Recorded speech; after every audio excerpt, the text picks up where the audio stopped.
Hey everybody, welcome to It's Not Scary, It's Just Music. It's me, SJ. Hey, welcome to another episode in our Season 2 finale series in which we're recapping the 90s genre by genre. In this episode, we're going to be talking about the country music of the 1990s.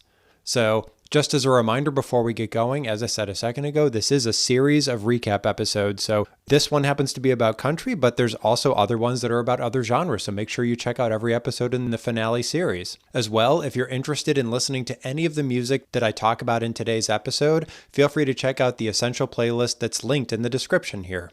And finally, as a reminder, if you're interested in listening to my big list that I put together for all of the 1990s, I'll be sure to drop it once I've released the last episode in this finale series, so watch out for that. So what are we going to talk about today?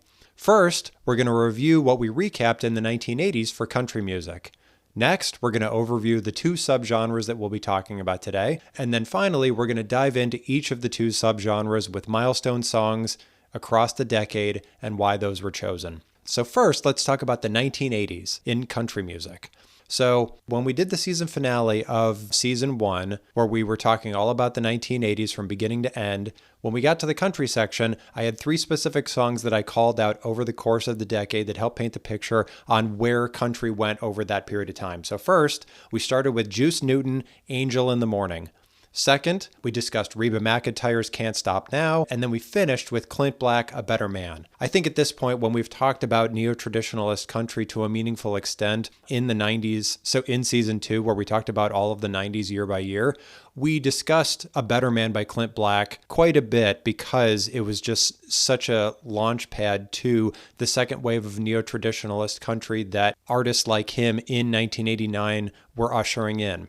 So what we actually said in that recap as well is that Reba McEntire was ushering in that first wave of neo-traditionalist country, and Juice Newton was more connected back to the 70s country songstress persona, that she was leaning out a little bit and starting to create a little bit more energy and a little bit greater poppiness to it, but it really did very much sound like it was from the 70s. So that's how we progressed over time to get from Juice Newton all the way to A Better Man with Clint Black. So for the 1990s, what genres are we going to be talking about that Clint Black and other artists such as Lyle Lovett helped launch? There's really just 2. There's neo-traditionalist country and there's alternative country. And we're going to talk about alternative country first. So in the 1980s, in select episodes, we would talk about Lyle Lovett. We probably talked about him once or twice as being one of the great harbingers of the alternative country movement, which was still, in many respects, finding its legs as we cut across the back half of the 1980s. And as we were moving along, it was growing incrementally in its impact. The community of artists were growing steadily.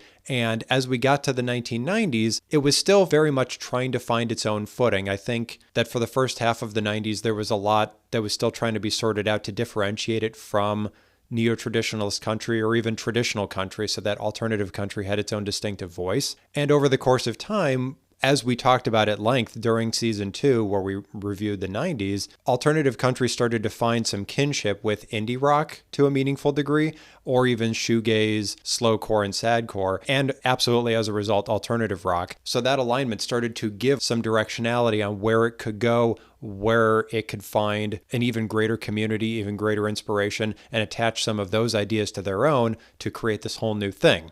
So, to give some examples, we start in 1991 with Blue Moon Waltz by Jimmy Dale Gilmore on his album After a While. This is still very much first wave alternative country. It sounds very much like anything that you could have heard around alternative country in the 1980s, in particular, Lyle Lovett. The reason that we picked this track, first of all, it's a wonderful track. Jimmy Dale Gilmore is amazing as a singer. He really emotes very well in his singing. It also doesn't sound distinctly traditional country. There's some interesting rock angles to it. It isn't inherently rock, but there's interesting artifacts around it that doesn't make it sound strictly like traditional country or even like neo-traditional country. It's its own thing. That is that fine line, that very narrow path that existed for alternative country back during its first wave. And artists like him and Lyle Lovett were trying to charge forward on finding a separate voice for this new subgenre. So it's a good grounding for us. Then in 1995, the Jayhawks came out with Blue on their album Tomorrow the Green Grass. And this is much better defined as second wave alternative country. So when we were going through the 90s season, I think that I had fluctuated and wavered a little bit on what I defined to be each different distinctive wave of alternative country. Now that I'm going through this macro view, I can see very clearly that there was a little bit in the very beginning of the 90s in which it was first wave, and then in the middle part, there was a very solid second wave that had found some manner of other underground rock influences, be they indie rock, alternative rock, or even diving deep into very old school string band style music that was an early precursor to eventual even traditional country music. So it was clear that a lot of the alternative country artists were doing some very heavy amount of research and soul searching during that first half of the 90s, trying to figure out, where do we take this? Where do we go with it to make it its own thing? Blue by the Jayhawks, great example, because there's a little bluegrass in there. There's certainly a little bit of indie rock in there. There's some alternative rock in there. There's traditional country. It sounds a little bit like Blue Moon Waltz by Jimmy Dale Gilmore, or anything that came out by Lyle Lovett over the prior 10 years as of 1995. So there's a lot of interesting things going on and a lot of energy. And even in the second wave moment, it still seems like there's a lot that needs to be better understood, better defined about this genre that is undeniably to come, because some meaningful forward motion has happened between Blue Moon Waltz and Blue in a 4-year period. Some things have gotten defined, some things are better understood. There's a little bit more confidence with where they're going and what they're doing, and the inspiration is becoming clearer, as opposed to, we really don't want to do exact traditional country or bluegrass or string band music or neo-traditionalist country, certainly, but we want to do something distinctive. We just don't totally exactly know what it is yet. So with Blue, I think that picture's a little bit clearer.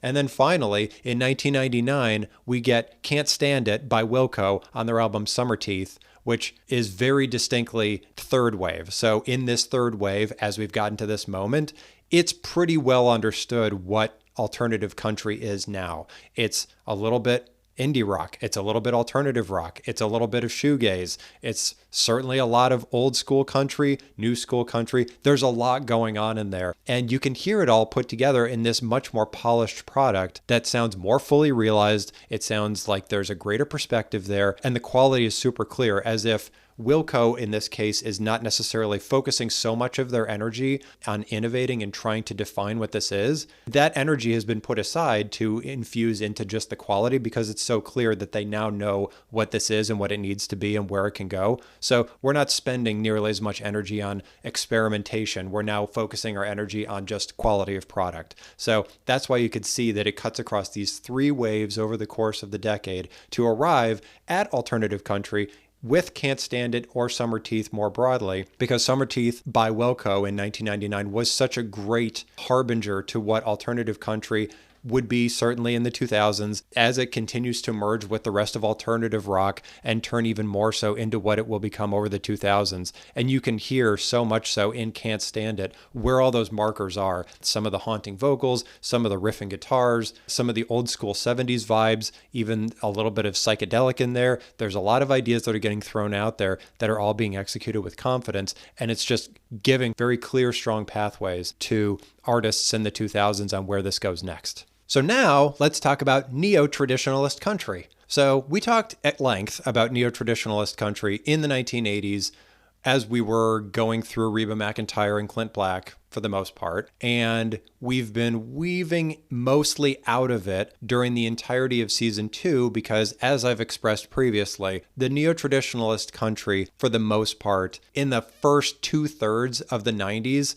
there was a little bit of quality in there. Like, there was a couple artists that were doing a good job, and then most that were just, boy, I don't even know what. Like, they were hyper commercial and they were just trying to get that money. And some of them wrote some pretty good stuff, and some of it was just downright pandering. And so I, in my big list, wasn't really capturing a lot of that. So as a result, my essential lists were pretty sparse on the possibility of neo-traditionalist country music. But fortunately, as I've gone through and built out my much bigger list where I added in more commercial successes into the possible mix of the greater big list for the 90s, it's brought back some of that music, which I knew it would. So it gave me a greater frame of reference for just what was happening with neo-traditionalist country in the 90s. So one thing I will tell you before we get going here is that as of this recording, Garth Brooks's entire discography is absent from Spotify. So because of that, I got to listen to next to no Garth Brooks over the course of me trying to build out the whole trajectory of neo-traditionalist country for the 90s. So I'm just acknowledging up front that nothing that we're going to talk about here is going to regard Garth Brooks, despite the fact that he was probably one of the greatest and most impactful neo-traditionalist country artists that will ever be, or at least had been up until that moment, because I know that there's huge ones that are coming down the line, but he's one of the greatest and best and most impactful that there ever has been or may very well will be. And he's nowhere here because his discography is currently not on Spotify. So there was no real meaningful way for me to catalog him over the course of this podcast. But if you are interested in listening to any of his discography, I'm absolutely certain you can find it on a multitude of other sources so that you can experience his rise through the 90s and how his sound and his ideas may very well have impacted the successive waves of neo-traditionalist country across the decade. So putting that where it is, we're going to start off in 1990, once again with Reba McEntire, because she is the queen, at least of this era of neo-traditionalist country, with her album Rumor Has It, and the track is Fancy. This is as opposed to first wave neo-traditionalist country, which she was very much in charge of in the 80s. Now we're going into second wave with her. And Fancy is probably, at least for me, one of the greatest neo-traditionalist tracks that there ever has been. It's got an amazing story behind it. Reba McEntire's voice is crazy. It's so good.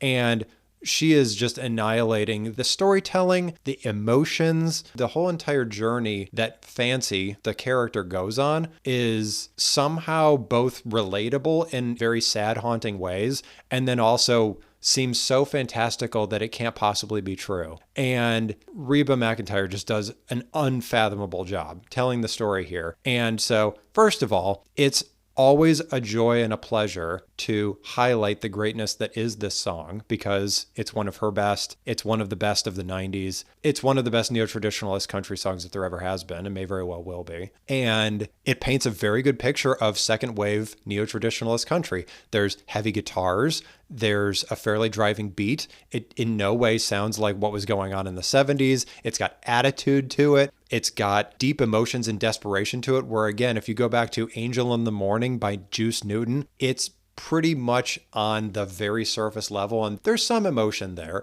but there's a haziness to it, and it doesn't necessarily hit in any way as hard as Fancy does. And then if you compare up Can't Stop Now by Reba McEntire to Fancy, again, it's got way more oomph to it. It's got a stronger perspective to it. The confidence with which she's delivering it is undeniable compared to Can't Stop Now, where she was just starting to get her rise. And with Fancy, she is so very firmly declaring herself as being on the tippy top of the mountain as far as quality is concerned. She is just declaring it all. And she's doing it in a way in which she's telling the story of somebody who has had a very, very sad trajectory in their life. I don't even know that I necessarily want to blow it for you. I kind of just want you to go listen to the song if you haven't listened to it before, or you haven't listened to it for a long time, or the last time you listened to it, you didn't pay attention to it too much because you've heard it so many times, you weren't really processing what was happening. Just go back and listen to it. It's phenomenal. So then 5 years later, we get Tim McGraw, which we didn't talk about at all during the 90s, which is amazing because he was a hugely impactful force basically from the mid 90s onward until probably even today, with his album All I Want, and the track is called She Never Lets It Go to Her Heart. This is third wave for sure, which is interesting because I seem to recall in the latter portion of season 2 where we were talking about Dixie Chicks and how Shania Twain was bringing in third wave neo-traditionalist country. And this was this big moment where we were done toiling in the second wave and we were moving on to this next third wave, and it was of a higher quality and it was even punchier, poppier, more rocky. Like it was bigger arena environments to it. It was just bigger. And the reality is that Tim McGraw was delivering that in 1995. So here I am going back and saying, well, it actually happened a lot sooner than I thought it did because I wasn't paying attention to Tim McGraw because his albums were not bubbling up to my big list. So I just completely missed that. So talking about what did I miss? I missed that. So there it is. This definitely is an evolution off of Fancy that was 5 years prior. The reason that it's third wave versus second is, again, it's leaning more heavily into rock elements. It sounds a little less like big hat country and a little bit more like just straight ahead pop music or even straight ahead popular rock music. Tim McGraw is delivering the country twang, so that gives you that hint that it's country. But this is very much the hallmark of what's going on with the 90s neo-traditionalist country movement is how do we figure out ways in order to basically make arena rock music, except it might have a little bit of a steel guitar in there, or the singer has a southern twang to their voice, or we're singing about very expected tropes, Southern conservative Christian culture, that whole thing. So what can we do to basically make this popular rock music, but throw those little pieces and artifacts in there to signal to the appropriate listener population that this is your kind of music, but we're doing it just even more poppy than we ever have before. So that's kind of like what second to third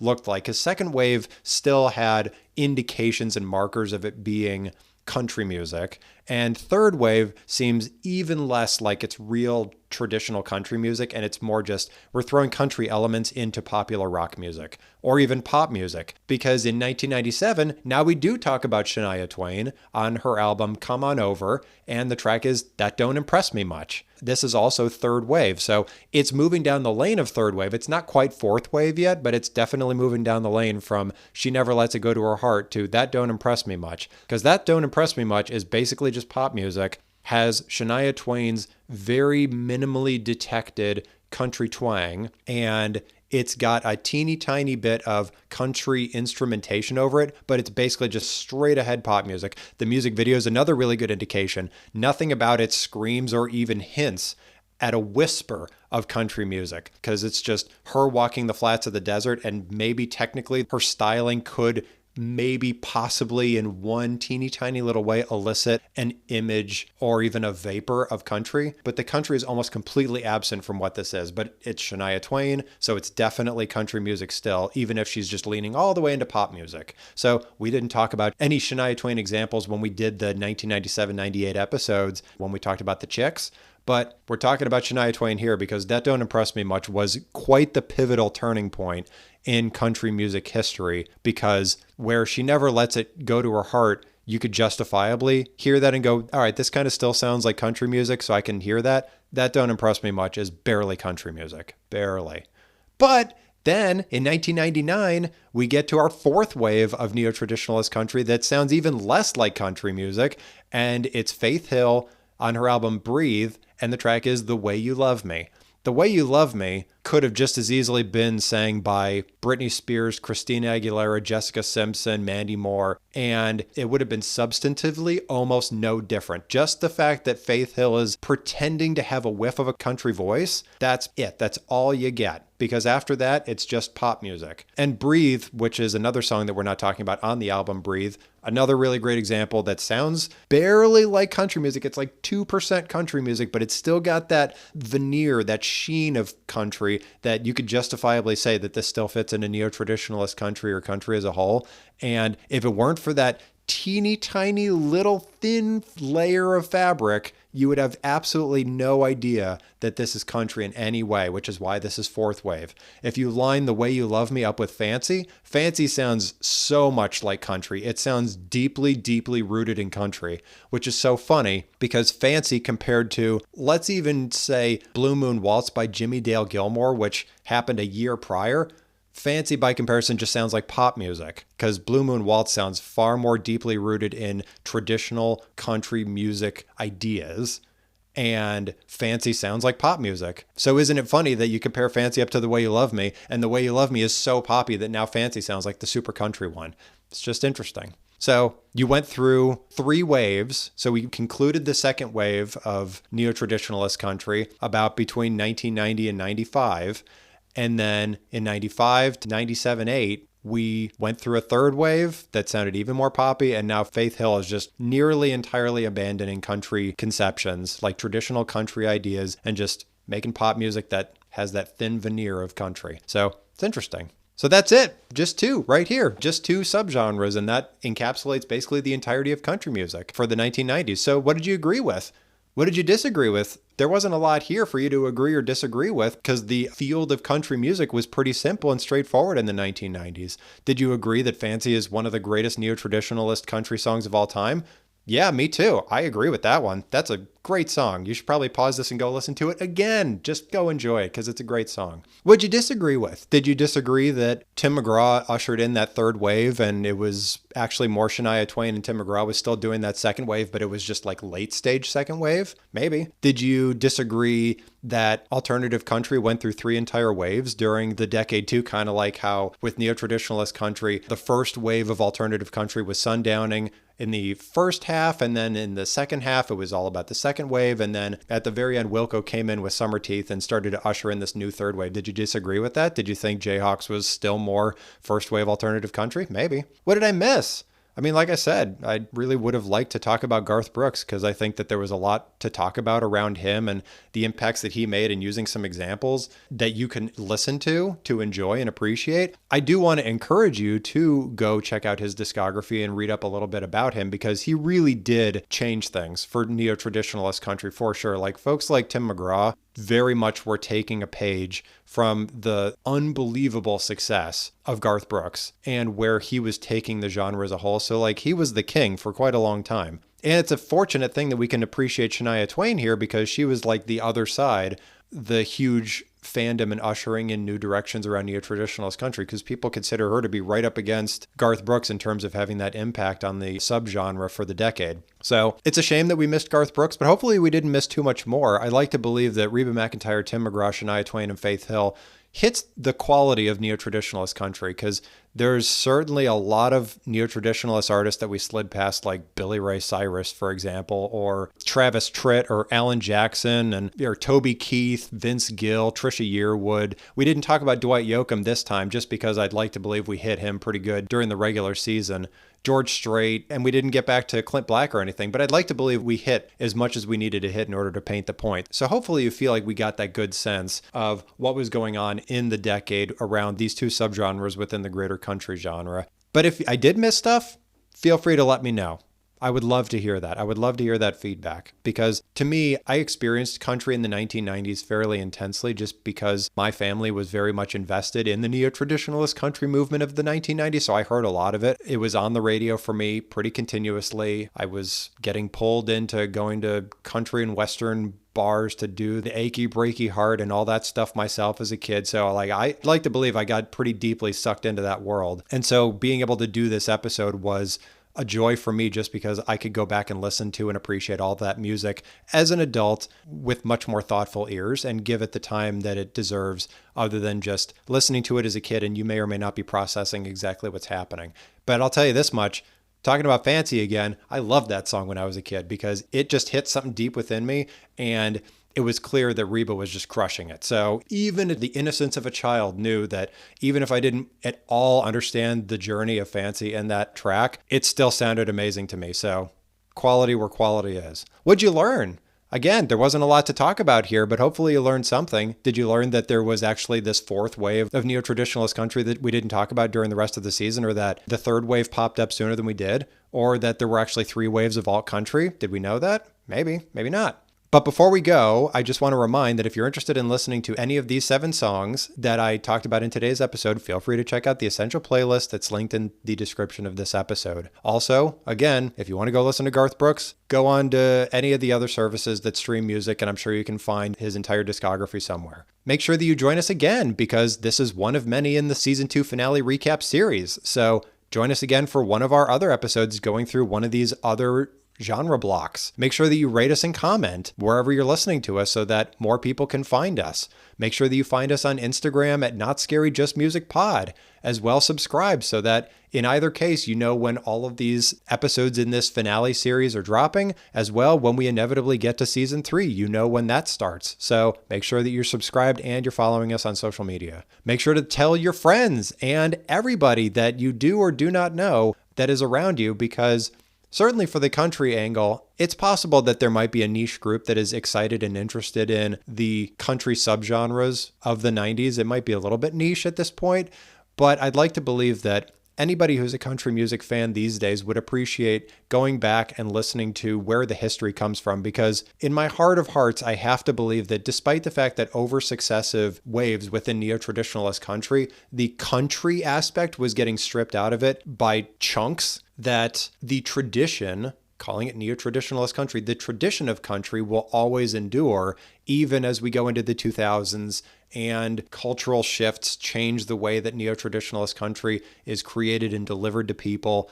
As well, the alternative country subgenre starts to merge and become a little bit obscured and conflated with indie rock in many respects. So despite all of that, there are roots and there are origin points to all aspects of country, even all the way back to old-time music, string band music, Celtic music, African music, whatever it is, pulling all back in the way back. And to me, country as a whole genre is one of those very fun movements that you can clearly go back and see where it all started and follow that breadcrumb trail all the way to this moment if you look hard enough.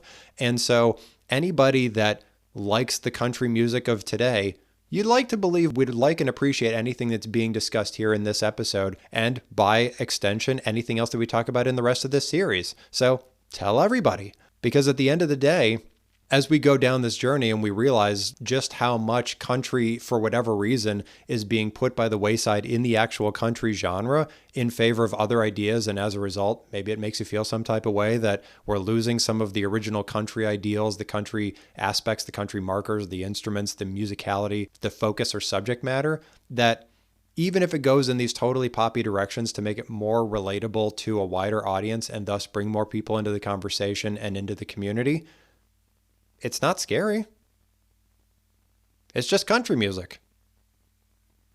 Thanks for listening, everybody.